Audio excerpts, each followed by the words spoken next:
നമസ്കാരം. ദേവീദേവന്മാരുടെ എല്ലാ ഭക്തർക്കും കഷ്ടപ്പാടും ദുരിതങ്ങളും ഒരുപാട് ദുഃഖങ്ങളും മനസ്സ് പതറിയും കൊണ്ടിരിക്കുകയാണ്. എത്ര അധ്വാനിച്ചിട്ടും ഒരു നിക്ഷേപം ഇല്ലല്ലോ.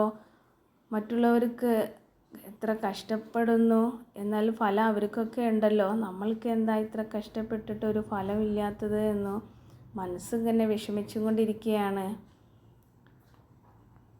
അധ്വാനത്തിൻ്റെ ഫലമൊന്നും കാണുന്നില്ലല്ലോ, സ്വരൂപിച്ച് വെക്കാനും പണം ഇല്ലല്ലോ എന്നൊരു വിഷമം കൊണ്ടിരിക്കുകയാണ്.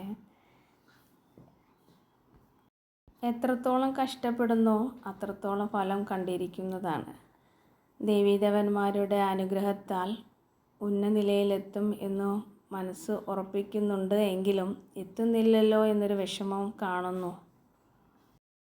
കുടുംബത്തിലൊരു മനസ്സമാധാനം ഇല്ലല്ലോ, എങ്ങനെ മുന്നോട്ട് കൊണ്ടുപോവാ എന്നുള്ള ചിന്താഗതിയിലാണ് നിൽക്കുന്നത്. കഷ്ടപ്പെടുന്നതിനനുസരിച്ച് ഉന്നതനിലയിലെത്തുന്നതാണ്. അമ്മ മഹാമായയുടെ അനുഗ്രഹത്താൽ കുടുംബത്തിൽ സന്തോഷവും സമാധാനവും നിറയും. ഒരുപാട് ദുരിതങ്ങൾ അനുഭവിച്ചിട്ടുണ്ട്, അതിനുള്ള ഫലം കാണുന്നതാണ്, ഒരു ഉന്നതനിലയിലെത്തുന്നതാണ്.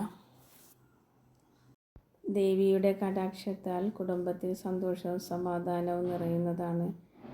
എത്രത്തോളം അധ്വാനിച്ചോ അത്രത്തോളം ഫലം കാണുന്നതാണ്. ദേവിയുടെ അനുഗ്രഹത്താൽ കുടുംബത്തിൽ സന്തോഷവും സമാധാനവും ധനപരമായിട്ടുള്ള ഉയർച്ചയും ഉണ്ടാവുന്നതാണ്. ഒരുപാട് സങ്കടങ്ങൾ നൽകിയ ശത്രുക്കളും കുറ്റം പറഞ്ഞിട്ടുള്ള ബന്ധുമിത്രാദികളും എല്ലാം തിരികെ വരുന്നതാണ്. ഒരുപാട് കഷ്ടപ്പെട്ടിട്ടുണ്ട്. ശത്രുക്കളാൽ കുറ്റം പറയുമ്പോൾ അവർ ഓർക്കുന്നില്ല നമ്മൾ ഇനിയൊരു നല്ല നിലയിലെത്തുമെന്ന്. ഉയർന്ന നിലയിലെത്തി കഴിഞ്ഞാൽ അവർ നമ്മുടെ കാൽക്കൽ വരുന്നതാണ്. സ്നേഹവും കുടുംബ സൗഖ്യവും ഓർത്തുകൊണ്ട് ഒരുപാട് ദുഃഖങ്ങൾ മനസ്സിലൊതുക്കി മുന്നോട്ട് പോകുന്നവരാണ്. ദൈവവിശ്വാസികളായതിനാൽ ഇനി മുതൽ ഒരു ഉയർച്ച ഉണ്ടാവുന്നതാണ്. നല്ല മനസ്സോടുകൂടി ഭക്തിയോടുകൂടി അമ്മ ദേവിയെ പ്രാർത്ഥിക്കൂ, ഫലം ഉറപ്പാണ്.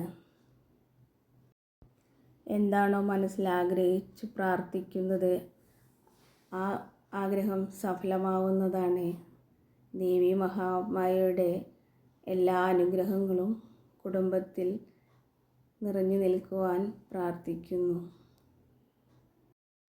ആഗ്രഹിക്കുന്ന കാര്യങ്ങൾ സഫലമാവട്ടെ എന്ന് പ്രാർത്ഥിക്കുന്നു. ഇനി മറ്റൊരു വീഡിയോയിൽ കാണാം. നമസ്കാരം.